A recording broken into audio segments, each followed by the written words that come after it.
Hello friends. आज हम लोग फिर से इंडियन इकोनॉमिक की चर्चा करने वाले हैं। हम लोगों ने इंडियन इकोनॉमिक क्लास 11 एनसीईआरटी के बेस पे चैप्टर 1 की चर्चा की थी, जिसमें हम लोगों ने आज़ादी से लेकर और अगले कई दशकों तक क्या परिस्थिति थी, क्या स्थिति थी, इस बारे में हम लोगों ने इंडियन इकोनॉमी में चर्चा किया था। आज हम लोग उसी कड़ी को आगे बढ़ाते हुए क्लास 11 के चैप्टर 2 को हम लोग कवर करेंगे, जिसमें कि 1950 से लेके तकरीबन 1990 तक की जो स्थिति थी और कैसे-कैसे हमारा इंडियन इकोनॉमी डेवलप हुआ, कैसे-कैसे हम लोगों ने इंडियन इकोनॉमी को अपनी परिस्थितियों से जूझते हुए आगे बढ़ाने की कोशिश की, किन-किन चीज़ों को अडॉप्ट किया, किन-किन चीज़ों को एबॉलिश किया, इन सारे चीज़ों की हम लोग चर्चा करेंगे। तो हम लोग स्टार्ट करते हैं। इससे पहले आप लोग जो है चैनल को लाइक, सब्सक्राइब और शेयर कर लें, ताकि अन्य लोगों तक भी ये जानकारी मेरे शब्दों में, सरल शब्दों में मैं पहुंचाने की कोशिश करूं। तो सबसे जो पहला मामला था वो ये मामला था कि जब आज़ादी के फलस्वरूप जो हमारे जो भी पॉलिटिशियंस थे, जो भी बिजनेस टाइकून थे या फिर जो पब्लिक थे, उन सबको मिलकर एक इकोनॉमी पॉलिसी अडॉप्ट करनी थी। दूसरा, आपने ग्रोथ और डेवलपमेंट के लिए यह सोचना इम्पोर्टेंट था कि हमें क्या करना है, क्या नहीं करना है, किस प्रकार के इकोनॉमी पॉलिसी को अडॉप्ट करना है। तो इन सारी चीज़ों को रिजॉल्व करने के लिए हमारे पास कुछ एक प्रश्न थे, जिस प्रश्न को विशेष तौर पे इंडियन इकोनॉमी में हर किसी के लिए यह प्रश्न होता है, या कि इकोनॉमी में यह हर किसी के लिए प्रश्न होता है कि हम इस अगर प्रश्न का जवाब प्राप्त कर लें, तो हम तय कर पाते हैं कि हमें क्या करना है और क्या नहीं करना है। तो इसमें जो सबसे पहला प्रश्न है वो ये होता है कि हम लोग किस प्रकार के वस्तु और किस प्रकार के सेवाओं का प्रोडक्शन करें, किस प्रकार के गुड्स एंड सर्विस को का प्रोडक्शन करें। मतलब आप ये एक प्रकार से सर्वे करें कि कैसे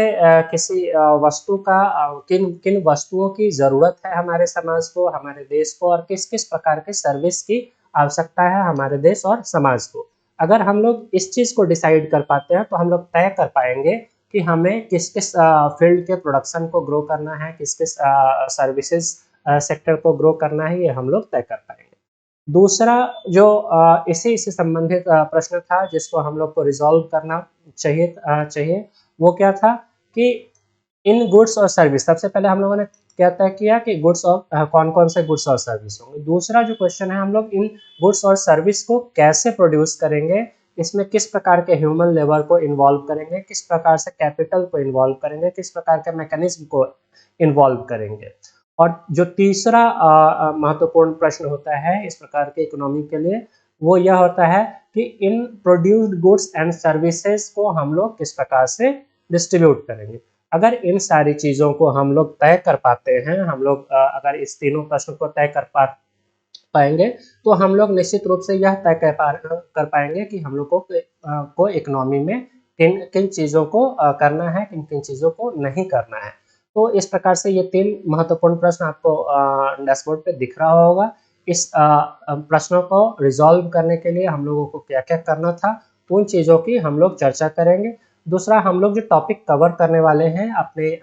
इस वीडियो में, वो सबसे पहले जो है वो 5 ईयर प्लान, पंचवर्षीय योजनाओं की चर्चा करेंगे। पंचवर्षीय योजनाओं को कैसे ग्रो किया गया, कैसे स्टार्ट किया गया और उनमें किन किन टॉपिक्स का डिस्कशन किया गया, इसकी हम लोग चर्चा करेंगे। डिफरेंट सेक्टर में किस प्रकार का विकास हुआ, उसकी चर्चा करेंगे। 1950 से लेकर 1990 तक जो है हमारे एग्रीकल्चर और इंडस्ट्री, इन चीज़ों की कैसी स्थिति थी और इसमें कैसे कैसे हम लोगों ने ग्रो किया, इसकी भी चर्चा करने वाले हैं। और जो है हम लोग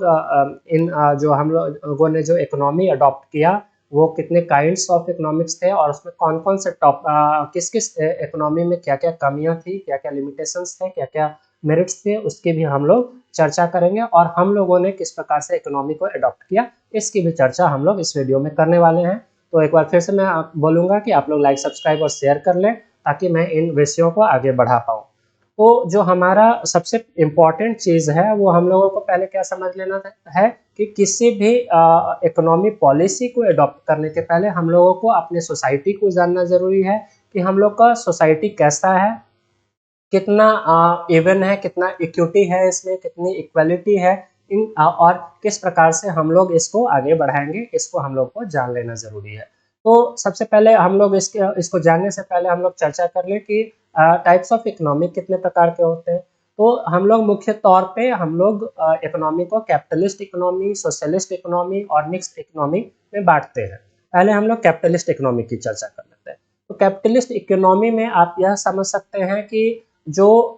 गुड्स और सर्विसेज हम लोग प्रोड्यूस करने की बात कर रहे हैं, वो कौन डिसाइड करेगा? वो कुछ लिमिटेड लोग हैं जिनके पास परचेजिंग पावर बहुत है, जिनके पास बहुत बड़ा कैपिटल है, वो डिसाइड करेंगे कि हमें क्या प्रोड्यूस करना है, कैसे प्रोड्यूस करना है, कैसे डिस्ट्रीब्यूट करना है। तो और उन्हीं के द्वारा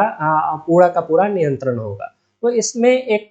दिक्कत ये होती है कि मुश्किल से 4 से 5% लोग ऐसे होते हैं जिनके पास बहुत बड़ी पूंजी होती है और वो अपने हित को की रक्षा करने के लिए अन्य लोगों के हित की रक्षा नहीं कर पाते हैं। और कैपिटलिस्ट इकोनॉमी कहीं ना कहीं वहाँ पे फेल होती हुई दिखाई देती है कि कुछ लिमिटेड लोगों के हितों की रक्षा इसमें होती है, बाकी अन्य लोगों के बारे में विशेष जो है ध्यान नहीं दिया जा पाता है। तो एक तो ये मसला। दूसरा, जो अगर हम लोग सोशलिस्ट इकोनॉमी की बात करें, तो इसमें क्या है कि इसमें हमारे द्वारा जो चुनी हुई सरकार होती है या हमारे या किसी भी देश की जो सरकार होती है, वो तय करती है कि आपको कौन सा गुड्स और सर्विस को प्रोड्यूस करना है, कैसे डिस्ट्रीब्यूट करना है। और हमारे समाज के जितने भी वर्ग हैं सब में समानता बनाए रखना है, सबको समान रूप से सर्विसेज प्रोवाइड करनी है, सबको समान रूप से गुड्स प्रोवाइड करनी है, सबके पास समान एसेट्स होगा, सबके पास समान लायबिलिटी होगा, तो सब चीज़ बराबर बराबर होगा। तो इस प्रकार से सोशलिस्ट इकोनॉमी की को जो है डिफाइन किया गया। और सोशलिस्ट इकोनॉमी के कुछ उदाहरण भी हैं, जैसे आप रशिया की बात कर सकते हैं, आप चाइना की बात कर सकते हैं। तो इन सारे देशों में कहीं ना कहीं सोशलिस्ट इकोनॉमी को फॉलो किया जाता है। और कैपिटलिस्ट इकोनॉमी के उदाहरण की बात करें तो अमेरिका जैसे देश में कैपिटलिस्ट इकोनॉमी को कवर किया जाता है, यूएसए में। तो ये आपको अलग अलग। अब जो है हम लोग दूसरा सोशलिस्ट इकोनॉमी के डिमेरिट्स की बात करें, तो इसमें एक बड़ी डिमेरिट ये आती है कि आप इसको इस प्रकार के उदाहरण से समझ सकते हैं कि जैसे अगर आप किसी व्यापार को कर रहे हैं या किसी प्रोडक्शन में आप इन्वॉल्व हैं और आपका आपकी जो कैपेसिटी है वो ये है कि आप लाखों रुपए अर्न कर सकते हैं, करोड़ों रुपए अर्न कर सकते हैं। लेकिन उसी तरफ जगह पे आपको लगता है कि करोड़ों अर्न करने के बावजूद आपको उस करोड़ों में से एक हिस्सा आपको मिलने वाला है, बाकी आपके समाज में डिस्ट्रीब्यूट कर दिया जाने वाला है। तो कहीं ना कहीं जो ह्यूमन बिहेवियर है वो आपको आपके प्रोडक्शन स्किल को डाउनफॉल ले आता है, आपको काम करने से रोकता है, क्योंकि आपको लगता है कि काम मैं कर रहा हूँ और मेरे मेहनत को कहीं और बांटा जा रहा है, कहीं और डिस्ट्रीब्यूट किया जा रहा है। तो जो इंडिविजुअल कैपेसिटी में जो ग्रोथ और डेवलपमेंट हो सकता है, वो कहीं ना कहीं इस सोशलिस्ट इकोनॉमी में जो है रुक जाती है। तो उस स्थिति में जो हमारी सरकार थे, तत्कालीन सरकार, आज़ादी के बाद की नेहरू की सरकार कह सकते हैं, तो उन लोगों ने यह तय किया कि हम लोग ना सोशलिस्ट एक्सेप्ट करेंगे, ना ही हम लोग कैपिटलिस्ट को एक्सेप्ट करेंगे। हम लोग क्या करेंगे, एक मिक्स्ड इकोनॉमी बनाएंगे, जिसमें कि एक इंडिविजुअल भी अपने पूरी कैपेसिटी को इन्वॉल्व कर सके देश के ग्रोथ में, स्वयं के ग्रोथ में, और सरकार भी अपने पूरी कैपेसिटी लगाए रखे ताकि समता बनी रहे और ये दोनों अपने अपने लेवल पर सोशलिस्ट और कैपिटलिस्ट काम करते रहें, ताकि जो समाज की विषमता है वो दूर हो पाए, उसमें कुछ कमी आ पाए। तो इस प्रकार आप लोग देख सकते हैं कि हम लोगों ने जो चर्चा किया वो क्या था, टाइप्स ऑफ सोसाइटी को हम लोग देखते हुए हम लोगों ने डिफाइन किया कि हम लोगों को क्या करना है, हम लोगों को कौन सी इकोनॉमी लेनी है। उसके बाद हम लोग इस जो चर्चा करने वाले हैं कि इकोनॉमी तो हम लोगों ने डिसाइड कर लिया, अब हम लोग, हमारी सरकार कैसे देश को आगे बढ़ाएगी। तो उसके लिए प्लानिंग कमीशन आई, प्लानिंग कमीशन का निर्माण हुआ, पंचवर्षीय योजनाओं का कंसेप्ट लाया गया और सबसे पहले 1950 में जिसके प्लानिंग कमीशन को स्टार्ट किया गया, और उसके जो चेयरमैन थे वो हमारे देश के प्राइम मिनिस्टर हुआ करते थे, और प्राइम मिनिस्टर के अध्यक्षता में जो है प्लानिंग कमीशन लाई गई। और इसका जो मुख्य मोटो था वो मोटो था कि हम अपने देश का विकास कैसे करें, और देश के विकास के साथ साथ हम अलग अलग सेक्टरों में डिवाइड कर सकें, अलग अलग सेक्टर्स का के बारे में चर्चा करें कि कौन सेक्टर जो है हमारा काफ़ी पिछड़ा हुआ है, कौन सेक्टर अच्छा ग्रो कर रहा है, किस सेक्टर में जो है सरकार को सहयोग करने की आवश्यकता है, इस हिसाब से, और जीडीपी में किसका क्या पोजीशन है, कौन जीडीपी में सबसे ज़्यादा सपोर्ट कर रहा है, सर्विस कर रहा है, गुड्स कर रहा है, गुड्स में भी एग्रीकल्चर कर रहा है या इंडस्ट्री कर रहा है या हेल्थ सेक्टर कर रहा है या एजुकेशन सेक्टर कर रहा है। इस प्रकार के अलग अलग सेक्टर्स को डिफाइन करने की ज़रूरत थी और हर सेक्टर पर काम करने की दिशा में एक प्रयास शुरू हुआ। तो इस प्रकार से हम लोगों ने 5 ईयर प्लानिंग में, हर 5 ईयर प्लानिंग में एक दो बिंदुओं पर हम लोगों ने जमकर काम किया और उसे बढ़ाने की कोशिश की, और हर समकालीन सरकार ने उस समय की जो परिस्थिति थी उसके आधार पर अपने 5 ईयर प्लान में चयन किया कि इस 5 वर्षों में हमें किसको बढ़ावा देना है, कि कौन सी चीज़ें हैं जो हमारी काफ़ी वीक है, उसको हम लोग को थोड़ा मजबूत करने की आवश्यकता है। उस हिसाब से अलग अलग नियमावली बनाई गई और उस पर काम शुरू हो गया। तो इस प्रकार से जो है हम लोगों ने क्या किया, स्ट्रक्चरल कंपोजिशन में अपने अलग अलग स्ट्रक्चर पर काम करके इकोनॉमी को काम करना शुरू किया। दूसरी ओर जो सब और हमारे पास एक महत्वपूर्ण चीज़ था, वो क्या ज़रूरत था, तो हम मॉडर्नाइजेशन की आवश्यकता थी। हम लोगों का जो लाइफस्टाइल था, हम लोगों का जो बिजनेस स्ट्रेटेजी था, हम लोग का जो टाइप्स ऑफ बिजनेस थे, टाइप्स ऑफ एग्रीकल्चर था, मोड ऑफ प्रोडक्शन था, मोड ऑफ एजुकेशन था, इन सारी चीज़ों को भी सुधार करने की आवश्यकता थी। तो हम लोगों ने इस पर भी काम करना शुरू किया, नई नई टेक्नोलॉजी को अडॉप्ट करना शुरू किया एग्रीकल्चर के फील्ड में। नए नए सीड्स, नए नए फर्टिलाइजर्स, अलग अलग प्रकार के मशीनों, उपकरणों का इस्तेमाल करना शुरू किया। जो एक हमारे समाज में एक महत्वपूर्ण विषमता थी कि महिलाएं काम नहीं करती थी सामान्य तौर पे और पुरुष काम करते थे, तो ये आधी आबादी जो है हमारे इकोनॉमी में उनका विशेष रोल नहीं था। तो अपने इकोनॉमी को बढ़ाने के लिए धीरे धीरे हम लोग women empowerment, women education, women's को अलग अलग सर्विसेज में, बैंक में, फैक्ट्रीज में, स्कूल्स में, इन सारी चीज़ों में हम लोगों ने क्या किया, उन्हें इन्वॉल्व करना शुरू कर दिया। और इस प्रकार से धीरे धीरे महिलाओं को भी हम लोगों ने अपने इकोनॉमी में इन्वॉल्व करने की कोशिश की। जो दूसरी महत्वपूर्ण परेशानी हम लोगों के यहाँ चल रही थी, वो ये था कि हम लोग पूर्ण रूप से अन्य देशों पर डिपेंड कर रहे थे। हम लोगों के पास बहुतायत मात्रा में रॉ मटेरियल्स थी, रॉ मटेरियल्स की कमी बिल्कुल भी नहीं थी। इसके बावजूद हम लोगों के अंदर में प्रोडक्शन स्किल नहीं था, हम लोगों के अंदर मार्केटिंग स्किल नहीं था। हम लोग कैसे अपने रॉ मटेरियल को फिनिश्ड गुड्स में कन्वर्ट करके दुनिया को प्रोवाइड कर सके, ये सारी जानकारी हम लोगों को नहीं थी। तो इस स्थिति में हम लोग के देश के पास एक बड़ा संकट क्या था कि हम लोग सेल्फ डिपेंडेंट हो सके, हम लोगों की डिपेंडेंसी जो अन्य देशों पर थी वो कम हो सके। तो इसके लिए भी एक हम लोगों के को काम करने की ज़रूरत थी, और इसको जो है फर्स्ट 5 ईयर्स में कहे, पहले 7 पंचवर्षीय योजनाओं में इसका महत्वपूर्ण ध्यान रखा गया कि हम लोग धीरे धीरे अपने आप को सेल्फ डिपेंडेंट कर सकेंगे, करेंगे, और दूसरे देशों पर डिपेंडेंसी कम करेंगे। तो ये भी हम लोगों के लिए एक महत्वपूर्ण चीज़ था, सेल्फ रिलायंस, कि हम लोग अपना जो है काम स्वयं करें। अब उदाहरण के तौर पे आप इसको इस प्रकार से समझ सकते हैं कि भारत जो कि सामान्य तौर पे किसानों का देश माना जाता रहा है, किसानों का देश होने के बावजूद भी, और जो एग्रीकल्चरल लैंड थी वो 80 to 85% हमारे देश में एग्रीकल्चरल लैंड थी, बहुत बड़ा क्षेत्रफल था हमारा। इसके बावजूद हम लोग कृषि में गेहूं पे, धान, चावल पे, अन्य दलहन पे हम लोग दूसरे देशों पर डिपेंड कर रहे थे। इतने बड़े किसानों की संख्या होने के बावजूद, इतना बड़ा कृषि क्षेत्र होने के बावजूद, तो कहीं ना कहीं यहाँ पे हम लोग सेल्फ रिलायंस को प्रमोट नहीं कर पाए थे, जिस कारण से हम लोग को अमेरिका जैसे देश से गंदी किस्म की गेहूं मंगानी पड़ती थी और उस पर हम लोग डिपेंड करते थे। तो इन इन चीज़ों को ध्यान में रखा गया हमारे पंचवर्षीय योजनाओं में, और हम लोगों ने इन चीज़ों को दूर करने की कोशिश की। उससे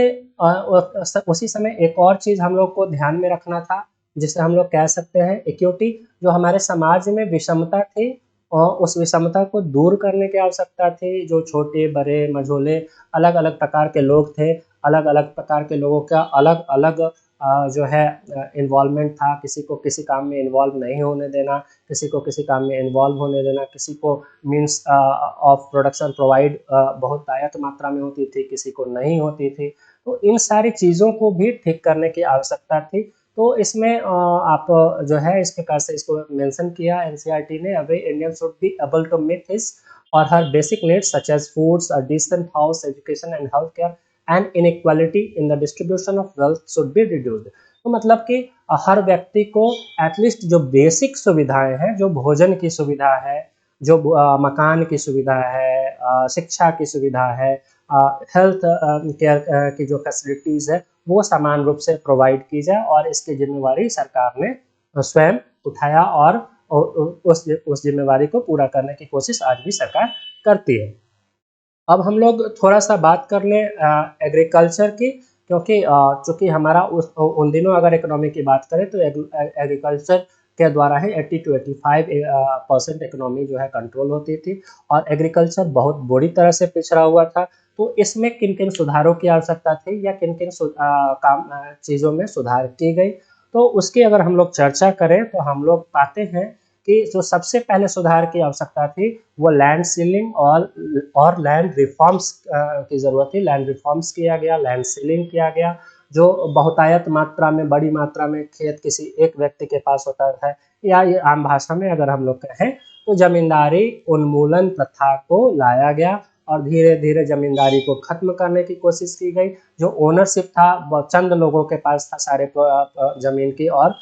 किसानों के पास, जो लोग मुख्य रूप से खेतों में जाते थे, उनके पास ओनरशिप नहीं था। तो लैंड रिफॉर्म्स को स्टार्ट किया गया, और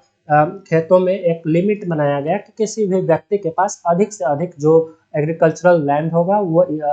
इतना होगा, इससे ज़्यादा नहीं हो सकता है। और उन लोगों से एग्रीकल्चरल लैंड को लेकर धीरे धीरे अन्य किसानों में बांटने की कोशिश की गई। और यह जो है कहीं ना कहीं जो छोटे किसान थे, जो लेबरर वर्कर थे एक तरह से खेतों में, उनके लिए एक रिवॉल्यूशन के रूप में सामने आया, और वो एक अच्छे मेहनत और इसके बाद जो है हम लोग कह सकते हैं कि फिर से ग्रीन रिवॉल्यूशन को स्टार्ट किया गया। ग्रीन रिवॉल्यूशन पे काम हमारी सरकार ने किया, और इसमें जो मुख्य काम था वो था HY, भी कह सकते हैं, high yielding variety of seeds, fertilisers and pesticides, specially for wheat and rice. तो मतलब एक तरह से गेहूं और इसके लिए जो है अलग अलग प्रकार के बीजों का चयन करना, अच्छी किस्म के बीज मंगाना, फर्टिलाइजर्स, अलग अलग प्रकार के अच्छे खाद, अच्छे पेस्टिसाइड्स मंगाना, और प्रोडक्शन को ग्रीन रिवॉल्यूशन के द्वारा काफ़ी बढ़ाया गया। और यह धीरे धीरे इतना बढ़ गया कि एक स्थिति ऐसी भी आई जब किसानों को यह लगने लगा कि हम लोग उत्पादन इतना ज़्यादा कर रहे हैं कि हम लोगों को